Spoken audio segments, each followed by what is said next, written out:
তো হ্যালো বন্ধুরা, আজকে আমরা এক্সপ্লেন করতে চলেছি 12 ফেল নামক এক অসাধারণ মুভি। তো এই গল্পের মূল কাহিনী হলো একটি অত্যন্ত গ্রামের দরিদ্র পরিবারের ছেলে সে ক্লাস 12-এ বারবার ফেল করার পরও কিভাবে আইপিএস অফিসার হয়ে উঠল তা জানতে আমাদের এই ভিডিওটি একটি লাইক দিয়ে সম্পূর্ণ দেখতে থাকুন। তো এই মুভির প্রথমেই দেখা যায় মনোজ নামক একটি ছেলে যার আজ 12 মানে উচ্চ মাধ্যমিকের ফাইনাল পরীক্ষা। তবে পরীক্ষায় পাস করার জন্য অন্যান্যরা পড়াশোনা করলেও মনোজ নিয়েছে একটি বিশেষ ব্যবস্থা, যা হলো পরীক্ষায় চিটিং করার পরিকল্পনা। কিন্তু এখানে পুরোপুরিভাবে মনোজের দোষ দিয়ে কোনো লাভ নেই, কারণ মনোজ যে এলাকায় বাস করে সেখানকার নাম চাম্বেল, আর সেখানকার স্বয়ং স্কুল টিচাররাই তাদের নকল বা চিটিং করে পাশ করার ফর্মুলা দিয়ে থাকেন।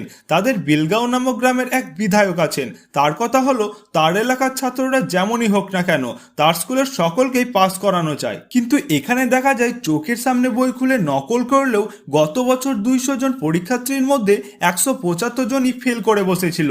মানে বুঝতেই পারছো যে নকল করতে যে ন্যূনতম যোগ্যতা থাকতে হয় তা এই গ্রামের কোনো ছাত্রের মধ্যে নেই। কিন্তু তারপরও মনোজ নকল করে পরীক্ষা দিলেও তার বাবা ছিলেন একজন সৎ ও নিষ্ঠাবান মানুষ, আর সে অন্যায় দেখলেই তার মাথা গরম হয়ে যায়। আর অন্যায় যে করুক না কেন তাকে সামনে পেলে সে জুতো পেটা করতেও তাকে ছাড়ে না। ঠিক এভাবেই একদিন তার সরকারি অফিসে অন্যায়ভাবে বিধায়কের পক্ষে কাজ না করার জন্য তার বাড়িতে সাসপেন্ডেড লেটার চলে আসে।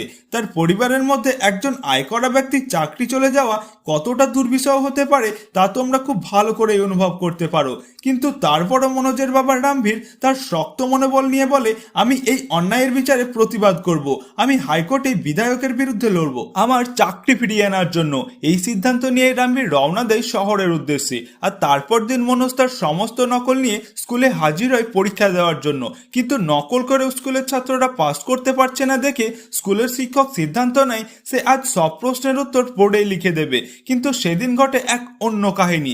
জেলার ডিএসপি দুশান্ত সিং এসে সেই পরীক্ষা হলে হাতে নাতে নকলের মহোৎসব ধরে ফেলে। আর তারপরই সেই স্কুলের হেডমাস্টার ঘুষ দিয়ে ডিএসপির মুখ বন্ধ করাতে চাইলে উল্টে ডিএসপি সেই স্কুলের মাস্টারকে জেলের ভাত খাওয়ানোর ব্যবস্থা করে। তাহলে তোমরা বুঝতেই পারছো এই ডিএসপি আর 5টা ঘুষখোর ডিএসপির মতো নয়। কিন্তু সেই দিন থেকেই দুশান্ত সিং এর এমন ইমানদারির জন্য স্কুলের পরীক্ষার সমস্ত নকল বন্ধ হয়ে যায় আর সকল পরীক্ষার্থী ফেল করে বসে। আর একে তো এইদিকে মনোজের বাবার চাকরি চলে গেছে, আর অপরদিকে মনোজ পরীক্ষায় ফেল করে মনোজ পড়ে যায় মহা বিপদে। তাই এখন যেমন করেই হোক না কেন তাদের দুই ভাই মিলে পরিবারকে চালিয়ে নিতে হবে। তাই মনোজ এবং তার বড় ভাই তাদের একটি গাড়ি নিয়ে রাস্তায় বেরিয়ে পড়ে কিছু রোজগারের উদ্দেশ্যে, আর সেই গাড়ি দিয়ে বিভিন্ন জায়গায় ভাড়া মারতে থাকে। তবে একদিন সেই বিধায়কের লোকজন এসে তাদের বলে এই রুটে তারা যেন আর কোনোদিন গাড়ি না চালায়। আর তারপরে যখন বিধায়কের লোকজন তাদের বাপের নামে উল্টোপাল্টা কথা বলতে থাকে, ঠিক তখনই মনোজের বড় ভাই তার বাপের স্টাইলে জুতো পেটা করতে থাকে। আর যেহেতু তারা সরকারি লোকের গায়ে হাত তুলেছে তাই পুলিশ তাদের ধরে নিয়ে যায় আর প্রচন্ড পরিমাণে মারধর শুরু করে। আর তখন সেই মুহূর্তে পুলিশ তার বাবাকে নিয়ে আবারও খারাপ কথা বললে তখন মনোজের বড় ভাই আবারও বলে ওঠে, একবার আমাকে ছেড়ে দেখ, আমি তোদের কি অবস্থাটাই না করি। তখন এমন কথা শুনে পুলিশ মনোজকে বলে, যা তুই গিয়ে তোর বাড়ি থেকে তোর বড় ভাইয়ের বন্দুক নিয়ে আয়, দেখি ও আমাদের কি করতে পারে।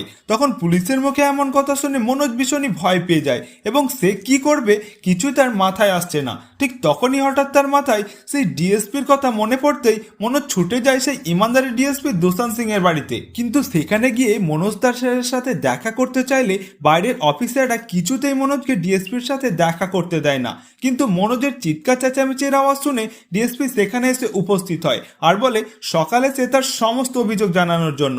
তখন মনোজ রেগে গিয়ে বলে, ও গরিবদের বেলায় আপনারা খালি সকালে আসার কথা বলেন, আর এখন যখন আপনার আসার সময়ই নেই তাহলে সেই দিন কেন আর কয়েক ঘন্টা পরে আসলেন না? তাহলে হয়তো আমি পরীক্ষায় পাস করে যেতাম আর এখন কোনো না কোনো ভাবে একটা চাকরি ঠিক করতাম। তখন মনোজের সমস্ত কথা শুনে ডিএসপি দুশান্ত সিং নিচে নেমে আসে আর মনোজকে সাথে নিয়ে সোজা চলে যায় পুলিশ ফাঁড়িতে।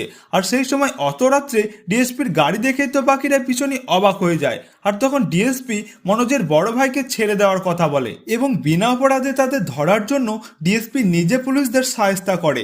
এবং তারপর মনোজ এবং তার বড় ভাই তারা রাত্রে বাড়ি ফেরার সময় স্বয়ং ডিএসপি তাদের গাড়ি করে তাদের বাড়ি পৌঁছে দিতেই ডিএসপির গাড়িতে উঠেই মনোজ দুশান্ত সিং এর দিকে অবাকভাবে তাকিয়ে থাকে আর বলে, স্যার আমিও আপনার মতো বড় অফিসার হতে চাই। তখন ডিএসপি দুশান্ত সিং বলে, তুমি ছোট হলেও কি হবে, তোমার কথাগুলো বেশ ভালো। তখন মনোজ বলে, স্যার আমার বাবাও আপনার মতো একজন সৎ সরকারি কর্মচারী, কিন্তু ডিএসপি সৎ হওয়ার কারণে তাকে বারবারই ট্রান্সফার হতে হয়। তখন মনোজ বলে, স্যার আমি ভাবতাম এই সৎ অফিসার হওয়ার মতো ফালতু কাজ এই পৃথিবীতে আর নেই, কিন্তু আজ আপনাকে দেখে বুঝলাম যদি সৎ মানুষের হাতে পুরো পাওয়ার থাকে তাহলে পুরো পৃথিবীকে পরিবর্তন করা বা শোধরানো কোনো অসম্ভব নয়। তাই মনোজ ডিএসপি দুশান্ত সিংকে বলে, স্যার আমিও আপনার মতো একজন বড় সৎ অফিসার হতে চাই, কিন্তু এটা কিভাবে সম্ভব? তখন মনোজের মুখে এমন কথা শুনে ডিএসপি হেসে উত্তরে বলেন, তেমন কিছুই না, তবে শুধু তোমাকে চিটিং করা ছাড়তে হবে। তখন ডিএসপির বলা এই কথাগুলো মনোজ তার মাথায় ঢুকিয়ে নেয় আর সে সিদ্ধান্ত নেয় সে একজন বড় অফিসার হবে। তাই সে এবার তার পরীক্ষার সময় তার স্কুলের সকলে পরীক্ষায় নকল করলেও সে কোনো রকম চিটিং ছাড়াই 3rd ডিভিশনে পাশ করে ফেলে। তাই এখন তার একটাই স্বপ্ন, আর তা হলো একজন ডিএসপি হওয়া। কিন্তু ডিএসপি হতে গেলে তো তাকে বিএসসি এক্সাম দিতে হবে শহরে গিয়ে। তাই এই কথা মনোজ তার পরিবারকে জানায়। তখন মনোজের মা এবং তার ঠাকুমার জমানো বহু বছরের টাকা মনোজের হাতে তুলে দেয়, আর তখন মনোজ তা নিয়ে বাসে উঠে রওনা দেয় শহরের দিকে বিএসসি পরীক্ষার কোচিং এর জন্য। কিন্তু বাসের মধ্যে মনোজের চোখটা একটু লাগতেই মা এবং ঠাকুমার দেওয়া সমস্ত টাকা পয়সা সমেত ব্যাগটা চুরি হয়ে যাওয়ায় মনোজের মাথার চুল তো একদম খাড়া হয়ে যায় এবং ভীষণই চিন্তিত হয়ে পড়ে। এবং তারপর অনেক খোঁজার পরও মনোজ সেই ব্যাগটি কোথাও খুঁজে না পেলে মনোজ সেই সারা রাত্রি কাটিয়ে দেয় একটি দোকানের সামনে। আর সকালে দোকান খুলতেই তখন মনোজ তাদের জিজ্ঞাসা করে যে এখানে বিএসসি কোচিং কোথায় করানো হয়। আর তখনই মনোজ সেখান থেকে জানতে পারে যে গতকালই দেশের সরকার বিএসসি কোচিং এর পরীক্ষা গত 3 বছর বন্ধ করে দিয়েছে। তখন এমন কথা শুনে তো মনোজ ভীষণই ভেঙে পড়ে, আর সে এই খবর নিয়ে কিভাবে বাড়ি ফিরবে তাই সে মনমরা হয়ে এক রেস্টুরেন্টের সামনে কাটিয়ে দেয় 2-3 দিন। কিন্তু মনোজের কাছে কোনো টাকা পয়সা না থাকার কারণে তার পেটে পর্যন্ত কোনো দানা পানিও পড়েনি। কিন্তু তার নিজের আত্মসম্মানের জন্য সে কারোর কাছে হাতও পর্যন্ত পাততে পারছে না। কিন্তু একদিন মনোজ তার খোদার কাছে পরাজিত হয়। তখন মনোজ আর থাকতে না পেরে সেই রেস্টুরেন্টের মালিকের কাছে গিয়ে বলে, আমার খুব খিদে পেয়েছে কিন্তু আমার কাছে কোনো টাকা পয়সা নেই, তাই এই খাবার বিনিময়ে আপনি আমায় যা কাজ করতে বলবেন আমি তাই করব। তখন সেই রেস্টুরেন্টের মালিক মনোজকে এক থালি খাবার দিলে মনোজ তা পাগলের মতো খেতে থাকে। আর মনোজকে এমনভাবে খেতে দেখে আর একজনই তো ভীষণ অবাক হয়ে যায়, যার নাম প্রীতম পান্ডে। সেও বিএসসি পরীক্ষার জন্য প্রস্তুতি নিচ্ছিল। আর তারপর মনোজের খাওয়ার পর মনোজ সেই লোকটির কাছে যায় আর বলে, বলুন আঙ্কেল আমি আপনার জন্য কি কাজ করতে পারি। কিন্তু সেই রেস্টুরেন্টের মালিক মনোজকে কোনো কাজ করা লাগবে না বলে জানিয়ে দেয়। তখন মনোজ সেটা কিছুতেই মেনে নিতে পারছে না। তখন প্রীতম বলে, আরে ভাই আমি তোমার টাকা দিয়ে দিচ্ছি। তখন মনোজ বলে, না আমি আপনার কাছ থেকে কোনো টাকা নেব না। তখন প্রীতম মনোজকে বলে, দেখো ভাই আমিও তোমার মতোই কোচিং এর জন্য এসেছিলাম, কিন্তু সেটা বন্ধ থাকায় আমি এখন ইউপিএসসি পরীক্ষার প্রস্তুতির জন্য দিল্লি যাচ্ছি। তখন এই ইউপিএসসি পরীক্ষার নাম শুনে মনোজ ভীষণই অবাক হয়ে যায়, আর মনোজ নিজেও জানে না ইউপিএসসি কি। তখন মনোজের মুখে এমন কথা শুনে প্রীতম বলে, আপনি তো মশাই আজব পাবলিক, আপনি ডিএসপি হতে চান আর ইউপিএসসি কি সেটাই জানেন না। তখন মনোজ বলে, না। তখন প্রীতম বলে, এই পরীক্ষায় পাস করলে আইএস আইপিএস হওয়া যায়, আর আইপিএস হলো ডিএসপির থেকে অনেক বড় র্যাঙ্কের অফিসার। তখন প্রীতমের মুখে এমন কথা শুনে মনোজ বলে, ভাই আমিও আইপিএস অফিসার হতে চাই, আর তার জন্য আমায় যা যা করা দরকার আমি সব করব। তখন মনোজের মুখে এমন কথা শুনে প্রীতম তো হাসতে থাকে আর বলে, ভাই এই ইউপিএসসি পরীক্ষা হলো পৃথিবীর 3য় কঠিনতম এক্সাম। লাখ লাখ পরীক্ষার্থীর মধ্যে মাত্র হাতে গোনা কয়েকজনই এই পরীক্ষায় উত্তীর্ণ হতে পারে, আর তুমি যেখানে এই পরীক্ষার নামই শোনোনি তাহলে তুমি এই পরীক্ষায় কিভাবে পাস করবে। কিন্তু মনোজ তো কোনো কিছু শুনতেই রাজি নয়, তাই সে প্রীতমকে বারবার রিকোয়েস্ট করতে থাকে তার সাথে তাকে দিল্লি নিয়ে যাওয়ার জন্য। তখন মনোজের এত রিকোয়েস্টের পর প্রীতম আর মনোজকে কোনো মতেই না করতে পারেনি, আর তারপরই তারা রওনা দেয় দিল্লির মুখার্জি নগরে। কিন্তু সেখানে গিয়েই মনোজ দেখতে পায় হাজার হাজার স্টুডেন্ট এই ইউপিএসসি পরীক্ষা দেওয়ার জন্য রীতিমতো যুদ্ধে নেমে পড়েছে। কিন্তু এত স্টুডেন্টের মধ্যে সে কিভাবে পরীক্ষায় পাস করবে সে কোনো মতেই ভেবে পাচ্ছে না। আর তারপরই তারা পৌঁছে যায় সেই গৌরী ভাইয়ার কাছে। আর এই গৌরী ভাইয়া ইতিমধ্যে 5 বার ইউপিএসসি পরীক্ষা দিয়ে ফেলেছে, কিন্তু একবারও ইন্টারভিউ পাস করে আইপিএস অফিসার হয়ে উঠতে পারেনি। আর সেখানেই গৌরী ভাইয়া মনোজকে বুঝিয়ে দেয় আসলে ইউপিএসসি পরীক্ষা কি আর কতটা কঠিন। এখানে মাত্র 2 লাখ স্টুডেন্টের মধ্যে মাত্র 20 থেকে 25 জনই ইন্টারভিউ হয়ে চান্স পায়, আর বাকি সকলেই সাপলুডো খেলার মতো রিস্টার্ট করে। তখন গৌরী ভাইয়ার মুখে এমন কথা শুনে মনোজ বেশ মোটিভেট হয় ঠিকই, কিন্তু তার একটাই সমস্যা হলো তার হাতে একটিও টাকা পয়সা নেই, তাই এখন সে যে করেই হোক তাকে একটা কাজ জোগাড় করতে হবে। তাই সে গৌরী ভাইয়াকে বলে তাকে যে কোনো একটা কাজ জোগাড় করে দিতে। তখন গৌরী ভাইয়া মনোজকে বলে, আমি যখন এখানে প্রথম এসেছিলাম তখন 3 বছর টয়লেট পরিষ্কারের কাজ করেছিলাম, তা তুমি কি সেটা করতে পারবে? তখন মনোজ হাসি মুখেই বলে, তাতে আমার কোনো সমস্যা নেই। তাই তার পরদিনই মনোজের চাকরি মেলে এক লাইব্রেরিতে সুইপার হিসাবে, যেখানে তার প্রতি মাসে বেতন হবে মাত্র 240 টাকা। তবে মনোজ এই কথা শুনে তার পরদিন থেকেই তার কাজ শুরু করে দেয়। আর তারপর এইদিকে গৌরী ভাইয়ার লাস্ট অ্যাটেম্পটের রেজাল্ট বেরোলে সেখানে দেখা যায় গৌরী ভাইয়া প্রতিবারের মতো এবারও লাস্ট অ্যাটেম্পট ক্লিয়ার করতে পারেনি। তাই গৌরী ভাইয়া ভেঙে না পড়ে নিজে আইপিএস অফিসার হতে না পারলেও বাকি সকলকে আইপিএস অফিসার তৈরি করার জন্য উঠে পড়ে লেগে পড়ে, যার জন্য সে রিস্টার নামের একটি কোচিং সেন্টার খোলে, যেখানে সে একদম নতুনদেরকে ইউপিএসসি পরীক্ষা নিয়ে হেল্প করা শুরু করে। আর বেশি কিছু না হলেও গৌরী ভাইয়ার কাছে আছে 6 বার ইউপিএসসি পরীক্ষা দেওয়ার এক্সপিরিয়েন্স, যা কোনো মূল্যে কম নয়। তাই এইদিকে মনোজ তার কাজের পাশাপাশি মন দিয়ে তার পড়াশুনো চালিয়ে যায়। আর সেই দিন গৌরী ভাইয়া পাস না করলেও দীপমোহন নামের একজন ইংলিশ মিডিয়ামের স্টুডেন্ট সেখান থেকে ইউপিএসসি মেন্স ক্লিয়ার করে নেয়। আর তা দেখে প্রীতম তখন গৌরী ভাইয়ার সঙ্গ ছেড়ে দীপমোহনকে তাদের গুরু মানা শুরু করে। আর তখন এভাবেই দিন কাটতে কাটতে একদিন মনোজের ইউপিএসসি পরীক্ষার প্রিলিয়ান্সের রেজাল্ট আসে। আর তাতে দেখা যায় মনোজ প্রথম কাপে ফেল করে বসে। আর মনোজ যে প্রথম কাপে ফেল করে বসবে তা সে কখনো কল্পনাও করতে পারেনি। তাই সে ভীষণই হতাশ হয়ে পড়ে। কিন্তু গৌরী ভাইয়া আবারও তাকে সবকিছু ভুলে গিয়ে রিস্টার্ট করতে বলে। তাই মনোজ তার কথা মতো পড়াশোনা আরো বাড়িয়ে দেয়, আরো ভালো করে পরীক্ষার প্রস্তুতি নিতে থাকে। আর একদিন চা সাফাইয়ের কাজ করতে গিয়ে মনোজ পৌঁছে যায় সেই আইপিএস টপার দীপমোহনের কাছে। আর সেখানে দীপমোহন মনোজকে টিবয় মনে করে ছোটু বলে ডাকে। তখন প্রীতম বলে, না ভাইয়া, ও ছোটু না, ও ইউপিএসসি পরীক্ষার্থী আমার বন্ধু মনোজ। আর তখন এই কথা শুনে দীপমোহন বেশ লজ্জায় পড়ে যায়। আর সে বারবার মনোজের কাছে সরি বলতে থাকে। আর তখনই মনোজ বলে, ওসব নিয়ে কোনো সমস্যা নেই ভাইয়া, আমি ওসব কিচ্ছু মাইন্ড করিনি। তবে দীপমোহন কিন্তু বেশ লজ্জা পায় এই ঘটনার জন্য। তাই তখন দীপমোহন বলে, মনোজ, কখনো যদি তোমার কোনো হেল্প লাগে তাহলে তুমি আমার কাছে আসতে পারো। আর এভাবেই টয়লেট পরিষ্কার করেই কষ্টে মনোজের দিন কাটতে থাকে। কিন্তু মনোজ তার লক্ষ্যে স্থির থেকে তার সেকেন্ড অ্যাটেম্পটের ইউপিএসসি পরীক্ষা দেয়। আর এবার মনোজ ফলস্বরূপ তার ইউপিএসসি প্রিলিয়ান্স পরীক্ষায় পাস করে ফেললে তার খুশি যেন বাঁধ ভাঙে। আর সেই খবর গৌরী ভাইয়া শোনা মাত্রই মনোজকে একটা ভালো কোচিংয়ে ভর্তি হওয়ার পরামর্শ দেয়, মানে ফাইনাল পরীক্ষায় পাস করার জন্য। তখন গৌরী ভাইয়ার কথা মতো মনোজ একটি কোচিং সেন্টারে এসে উপস্থিত হয় ভর্তির জন্য। কিন্তু সেখানকার ভর্তি ফি তাদের কাছে না থাকায় সে তাদের কাছে সহযোগিতা চায়। আর মনোজ বলে, প্লিজ, আমি প্রতি মাসে মাসে আপনাদের টাকা পরিশোধ করে দেব।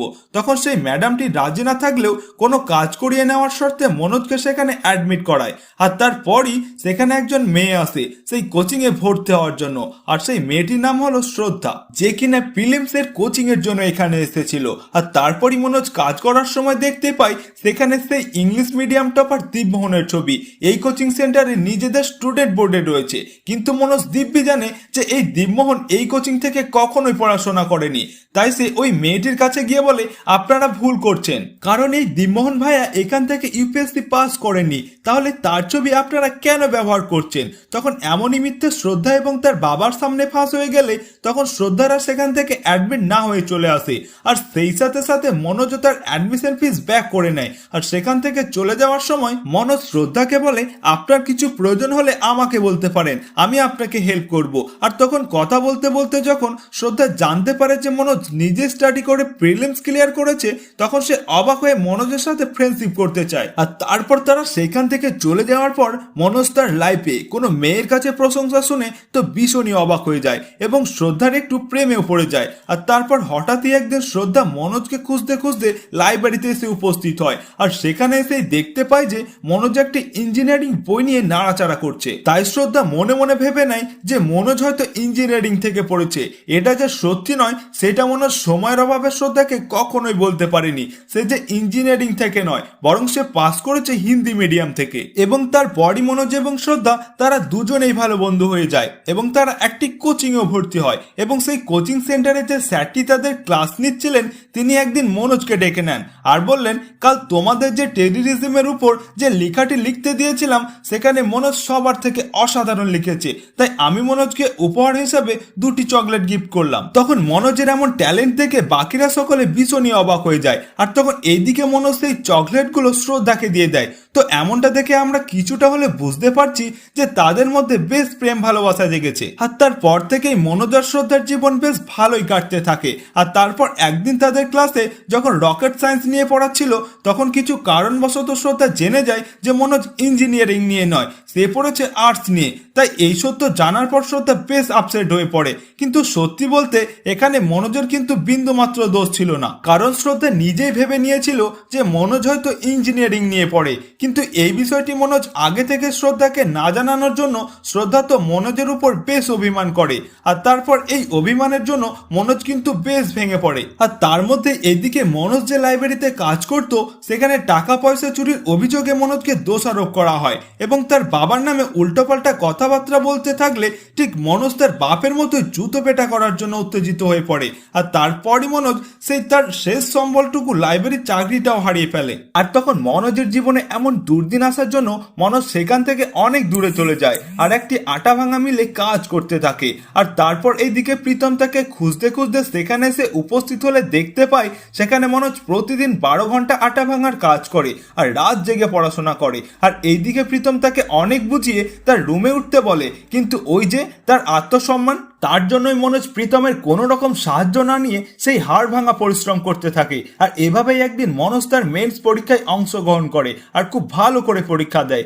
আর সেই দিন দেখা যায় পরীক্ষায় এসেছিল ট্যুরিজম ইন ইন্ডিয়া নিয়ে লেখার জন্য, আর মনোজ সেটা খেয়াল করতে না পেরে লিখে এসেছে টেররিজম ইন ইন্ডিয়া নিয়ে। আর তার পরীক্ষার শেষে এমন ভুল দেখতে পেয়ে মনোজ তো ভীষণই হতাশ হয়ে পড়ে আর সেই কারণেই মনোজ এই পরীক্ষাতে উত্তীর্ণ হতে পারবে না, এটা একদমই পরিষ্কার। আর তারপরে মনোজ বেরিয়ে পড়ে শ্রদ্ধার বাড়িতে যাওয়ার জন্য মাসুরিতে। আর সেদিনের পর থেকেই তাদের দুজনের মধ্যে আর কোনো যোগাযোগ নেই। কিন্তু এইদিকে মনোজ তাদের বাড়িতে এসে জানতে পারে শ্রদ্ধা বাড়িতে নেই, সে একটা অনুষ্ঠান বাড়িতে গেছে। আর তারপরে মনোজ শ্রদ্ধাকে ফোন করে সমস্তটা বলে আর এটাও জানিয়ে দেয় যে আমি তোমাকে ভালোবাসি শ্রদ্ধা, আর তুমি যদি আমার পাশে থাকো তাহলে আমি পুরো পৃথিবী জয় করতে পারি। কিন্তু এই সমস্ত কথা শোনার পর শ্রদ্ধা মনোজের কোনো কথার উত্তর না দিয়ে তাকে সেখান থেকে চলে যেতে বলে। তখন শ্রদ্ধার এমন ইগনোর করাতে মনোজ ভীষণই কষ্ট পেয়ে সেখান থেকে ফিরে আসে তাদের গ্রামের বাড়িতে। তাই অনেক দিন পর বাড়ি ফেরার পর মনোজ তার বাড়িতে অনেক কিছুই পরিবর্তন দেখতে পায়, কিন্তু সব থেকে কষ্টের বিষয় হলো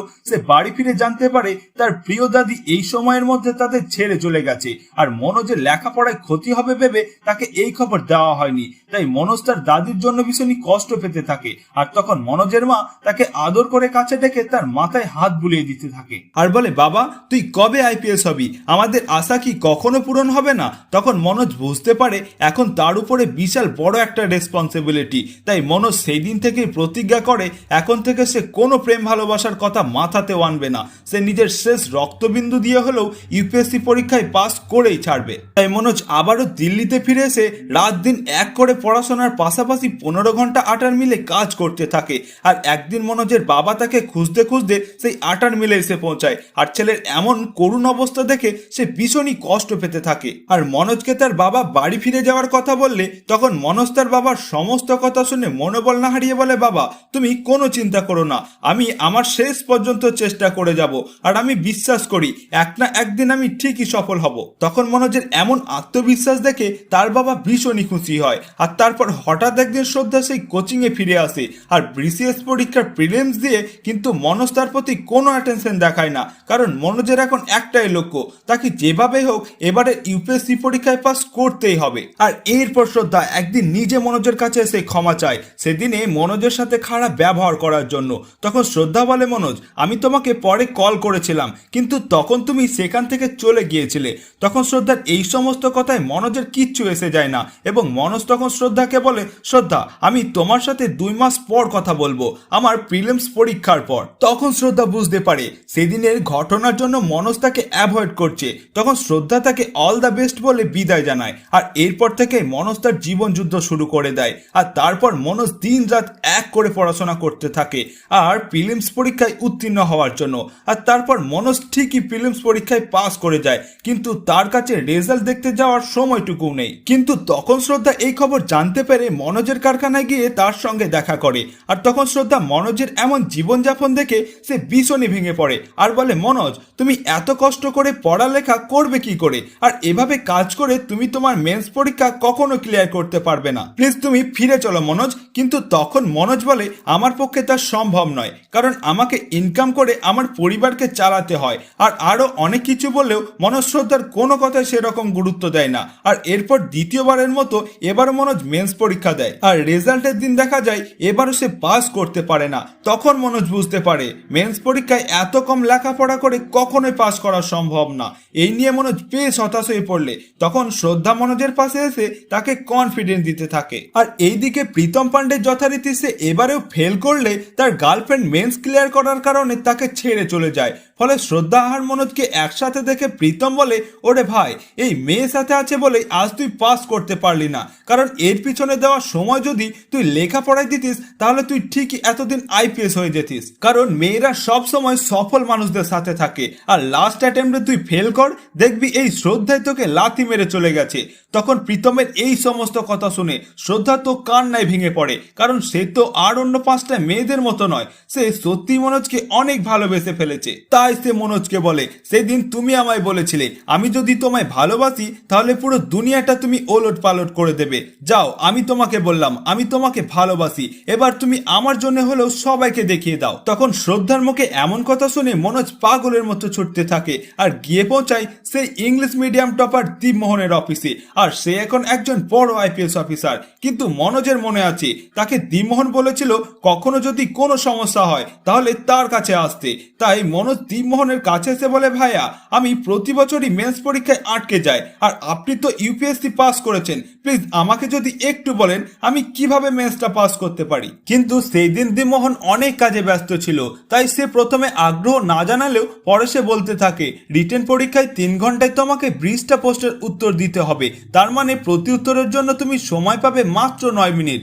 এর মানে তোমাকে এই সময়ের মধ্যে 200 ওয়ার্ডের উত্তর লিখতে হবে। আর এইটা কোনো মামুলি কথা নয়, কারণ 1000 ক্যান্ডিডেটের মধ্যে তুমি যদি অসাধারণ না হও তাহলে তুমি কোনোদিনই মেন্স ক্লিয়ার করতে পারবে না। আর আমার মনে হয় না এটা তোমার দ্বারা সম্ভব হবে। কিন্তু মনোজ তখন বলে, আমার যতই কষ্ট হোক আমি ম্যানেজ করে নিতে পারবো। তখন দীপমোহন মুচকি হেসে বলে, তাই না?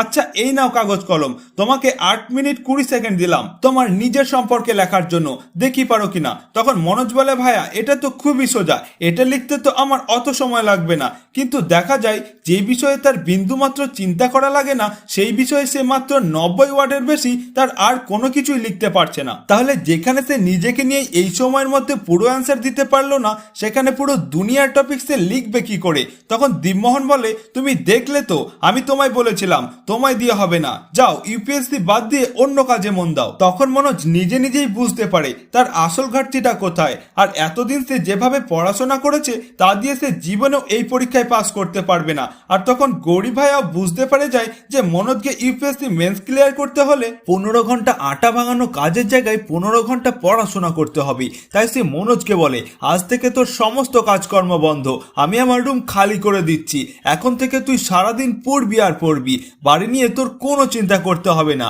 আমি তোর বাড়িতে টাকা পাঠানোর ব্যবস্থা করব, জাস্ট তোর কাজ থাকবে এই যুদ্ধে জয়লাভ করা। আর এইসব কথা শুনেও মনোজ কোনো মতেই রাজি হতে না চাইলে গৌরী ভাইয়া জোর করায় মনোজ শেষমেশ রাজি হয়ে যায়। আর তারপর শুরু হয় মনোজের জীবনের এক নতুন মিশন। এই প্রথম মনোজ পড়ার জন্য পায় একটি টেবিল আর ঘুমানোর জন্য একটি বিছানা। আর ইতিমধ্যে শ্রদ্ধা তখন তাকে এসে একটা স্টপ ওয়াচ দেয় যাতে সে ঠিক সময় মতো পড়াশোনা করতে পারে। আর তারপরে শ্রদ্ধা মাসুরি চলে যায় প্রিলিমস পরীক্ষা দেওয়ার জন্য। আর যাওয়ার সময় মনোজকে জড়িয়ে ধরে প্রমিস করে যে সে যেন মন দিয়ে পড়াশোনা করে। আর মনোজ তার পর থেকেই দ্বিগুণ গতিতে পড়াশোনা করতে থাকে।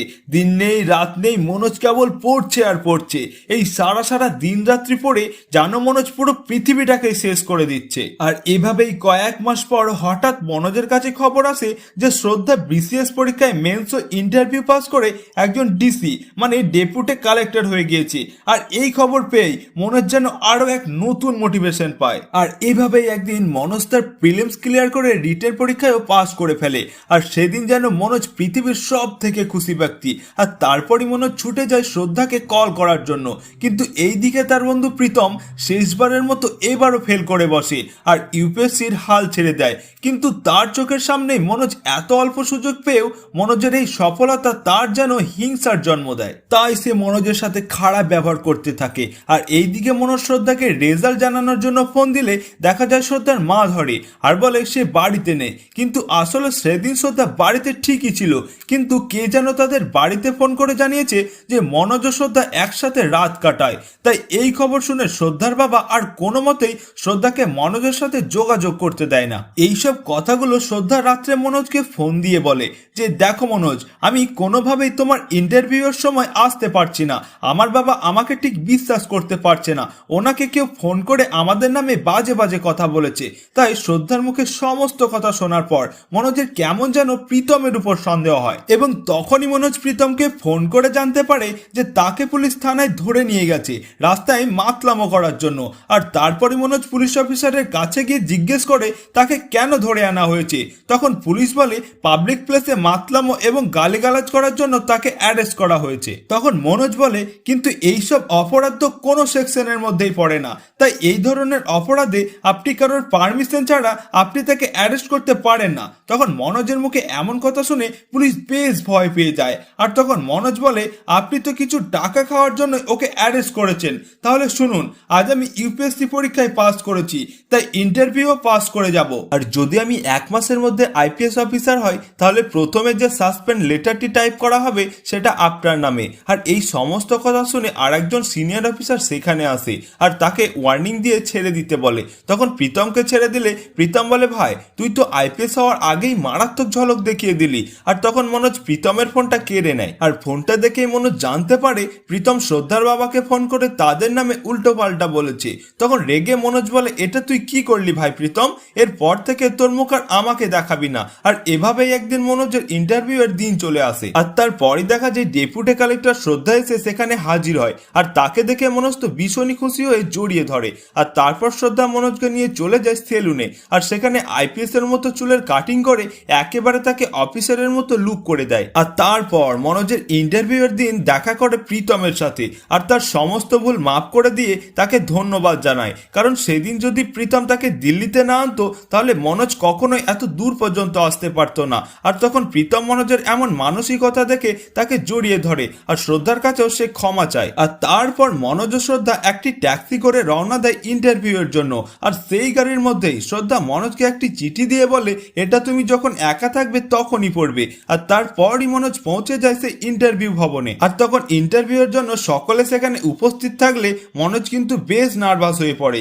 আর তার কিছুক্ষণ পরই মনোজের নাম অ্যানাউন্সমেন্ট করা হলে তাকে সেখান থেকে সেই রুমে নিয়ে যায়। আর সেই ইন্টারভিউ রুমের যে প্রধান নির্বাচক ছিল তিনি একেবারেই হিন্দি মিডিয়ামদের পছন্দ করেন না, তাই অফিস পিয়ন তাকে বলে দেয় যে আপনি যে উচ্চ মাধ্যমিক পরীক্ষায় ফেল করেছিলেন সেটা কোনো মতেই সেখানে বলবেন না। কিন্তু তারপর মনোজ ইন্টারভিউ রুমে ঢুকলে তাকে প্রশ্ন করা হয় যে তুমি তো মাধ্যমিকে ফার্স্ট ডিভিশন পেয়েছিলে, তাহলে উচ্চ মাধ্যমিকে 2 বার ফেল করলে আর তারপরও 3rd ডিভিশনে পাস করলে, কিন্তু কেন? তখন মনোজ কোনো কথা গোপন না করে সত্যিটা বলতে শুরু করে যে তাদের স্কুলে প্রতিনিয়ত চিটিং করে পাস করানো হয়, কিন্তু সেই বছর এক ডিএসপি এসে আমাদের চিটিং বন্ধ করে দিয়েছিল আর তাই আমি ফেল করেছিলাম। আর তখন মনোজের মুখে এমন কথা শুনে নির্বাচকরা তো ভীষণই অবাক হয়ে যায় আর বলে একজন চিটিং করা ছেলে এসেছে আইপিএস হওয়ার জন্য। তাই মনোজকে আর কোনো রকমই প্রশ্ন না করা হয়ে সেখান থেকে বেরিয়ে যেতে বলে। তখন এমন কথা শুনে মনোজ ভীষণই আপসেট হয়ে পড়ে আর সে ভাবতেও পারেনি এত তাড়াতাড়ি যে রিজেক্ট হয়ে যাবে। আর তারপরই একজন মনোজকে বাইরে কিছুক্ষণ অপেক্ষা করার জন্য বলে। তখন মনোজ মন খারাপ করে বাইরে দাঁড়িয়ে থাকতেই সেই তার পকেটে থাকা শ্রদ্ধার চিঠিটা বের করে পড়া শুরু করে। আর সেখানে শ্রদ্ধা তাকে স্পষ্ট লিখেছে মনোজ তুমি আইপিএস হও বা আটা কলের কর্মচারী, আমি তোমার সাথে আমার পুরো জীবনটা কাটাতে চাই, উইল ইউ ম্যারি মি? এই কথা শুনে মনোজের মনে তো সমস্ত দুঃখ কষ্ট এক নিমেষেই দূর হয়ে যায়। আর তার কিছুক্ষণ পরই আবার মনোজকে ইন্টারভিউ বোর্ডে ডাকা হলে মনোজ বেশ কনফিডেন্ট নিয়ে চেয়ারে বসে। আর তখন একজন মনোজকে প্রশ্ন করে, আচ্ছা মনোজ, তুমি যে 12-এ বারবার ফেল করেছিলে সেটা তো মিথ্যে বলতে পারতে।